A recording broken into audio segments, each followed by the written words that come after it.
Every step you take comprises of 26 bones, 30 joints, and more than 100 muscles, all working harmoniously together to stabilize and propel you through motion. And never mind the rest of the body, this is all happening just at your feet alone. With so many moving parts occurring at the foot and ankle joints, it can create a wide assortment of different compensations that can leave your foot looking more like a Goonies character than a structure that helps to keep you upright and move you through space. Whether you're dealing with constant ankle sprains, Achilles tendonitis, plantar fasciitis, or bunions, this video will have something for you. By the end of this video, will you not only understand the common reasons behind why these issues arise, but also learn techniques to reduce the likelihood of them returning.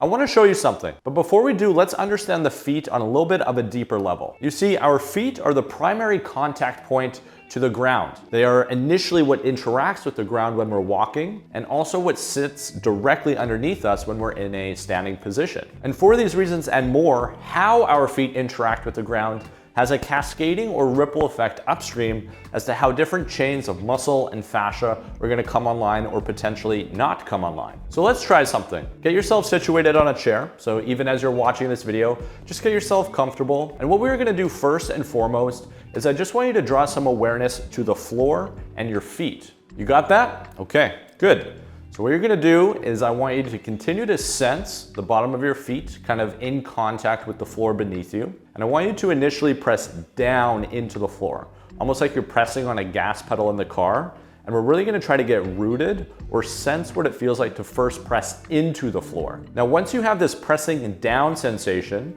I want you to continue to press down, but then imagine you're slowly drawing back, almost as if you're trying to take your heels towards your hips, or almost like you're going into a small hamstring curl. As you applied the pressure down and then pulled back, did you feel any difference in terms of how that felt through your legs, potentially through the hips, or maybe it impacted your posture? And what you may have noticed is that as you started to create ground tension pulling back, that situated your pelvis a little bit differently and brought you into a little bit more of an upright position. I wanted to start here to show you the impact that the feet can have on these different chains of kind of setting the joints and posture upstream. So now that we have a sense of what the feet can do, and also a better understanding of what it feels like to contact the ground, we can bring that awareness into the rest of the exercises that we're gonna do today. So let's do exactly that. So for this first technique, we're gonna keep it really basic. We're gonna work on two different things. We're gonna work on our toe splay, so how much we can take our toes away from one another. A lot of us have more kind of compressed or medially compressed toes due to the shoe wear that we wear, inefficient foot mechanics. So we're gonna first work on just getting used to this toe splay, and then we're gonna add some feedback to it with a lacrosse ball. A tennis ball will also work here. And we're gonna work on doing our toe splay in conjunction with creating some length through the soft tissue on the bottom of the foot. So what I would suggest to start with is do this in a seated position and then eventually progress to standing, as that's gonna allow you to add more weight, therefore allowing you to get deeper into the tissue. But for most people, you can start from a seated position. You're gonna take the tool of your choice to the bottom of your foot, and all we're gonna start with is just splaying the toes away from one another. So all I want you to think is you're trying to move your big toe and pinky toe as far away from one another, and then letting all the toes in between that kind of splay out. Now you can certainly use things like toe sprayers to get that toe splay, but going through it in a more active way is just gonna ingrain that pattern a little bit more deeply and give the body a clearer and more active understanding of how to actually go through that toe splay motion. So now that you got the toe splay happening, we got our foot on top of the ball. What you're gonna start to do is just lean forward on your seat, or you can do lean forward slightly from a standing position.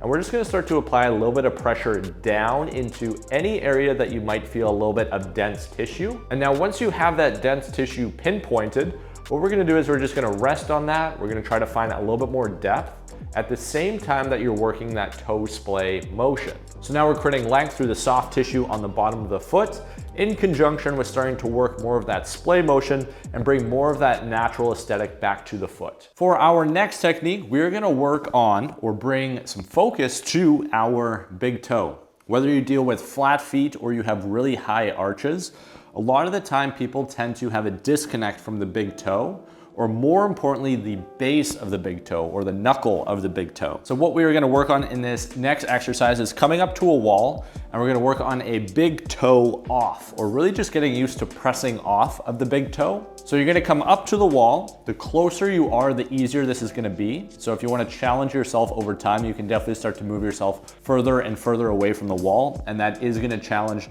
both the foot, ankle, and the calf more. But for today, we are gonna work somewhere right in the middle. And what we're gonna try to do is lift our heel as we press the knuckle of the big toe down into the floor, at the same time that we create a little bit of gentle pressure, kind of drawing back against the floor. What you'll emphasize as you are going through this is about a 3 to 4 second heel raise, really trying to plant the knuckle of the big toe. Almost imagine that you're lifting the pinky toe off the ground. And then we're gonna do a slow draw down of the heel. And as you're going through the phase of the heel dropping down, what you can just bring to mind or sense through the foot is kind of this broadening or lengthening of the foot.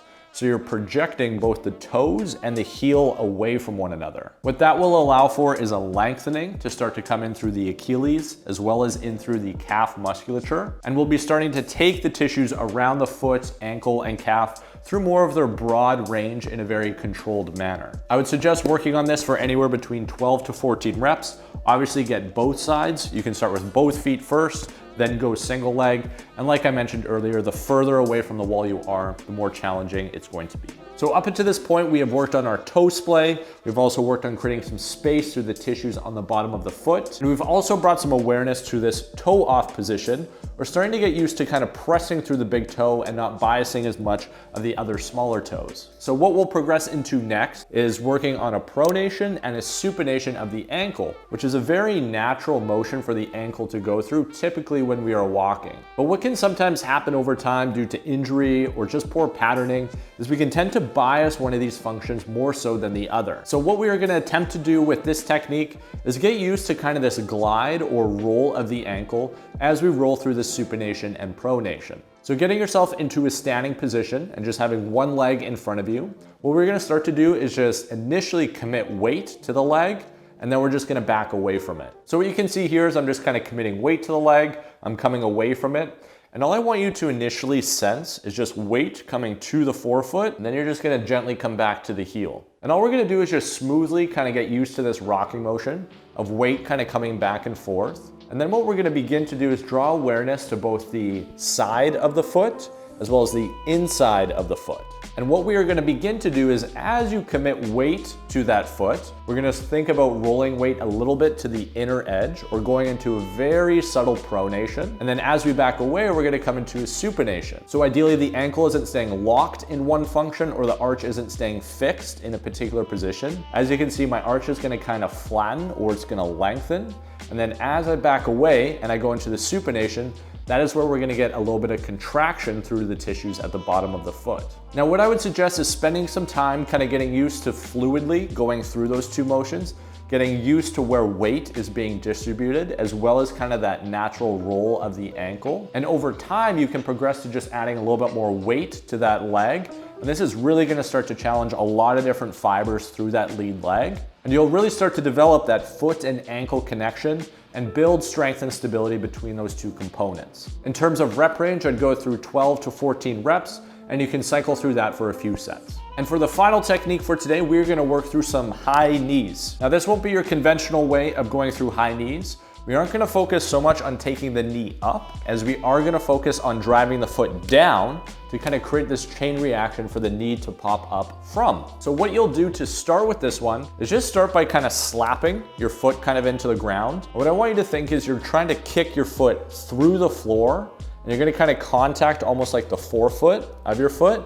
And I want you to think you're gonna kind of roll or bounce your foot off the ground like this. Now, as the foot kind of rolls and rebounds off the ground, that is gonna be what creates the chain reaction for the knee to come up off of. So just spend some time kind of doing some foot slaps, just kind of slapping the ground with your foot and just getting used to kind of that reactivity for the knee to spring up from. And then once you have got used to that sensation, what we're gonna start to do is almost kind of just run on the spot. So what I want you to think is you're just kind of running on the spot, but we're really gonna be trying to sense the floor and the feet as you're going through this. So we're gonna keep that awareness into the feet. We're gonna keep kind of that gentle slap down, and we're gonna start slow, where you're just kind of rebounding the feet off the ground. And we're gonna work in some intervals. So you're gonna work through maybe 5 to 10 seconds, just running on the spot. You're sensing the feet kind of slapping down, and then we're gonna pick the pace up.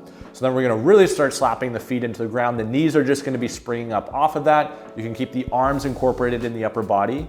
And we're really trying to work on that reflexivity element in through the feet and ankles. So now you're gonna be running and springing the feet quite quickly off the ground. The knees are gonna be shooting up really as a reaction off of that. Hang out there for about 5-10 seconds and then come back to your steady state.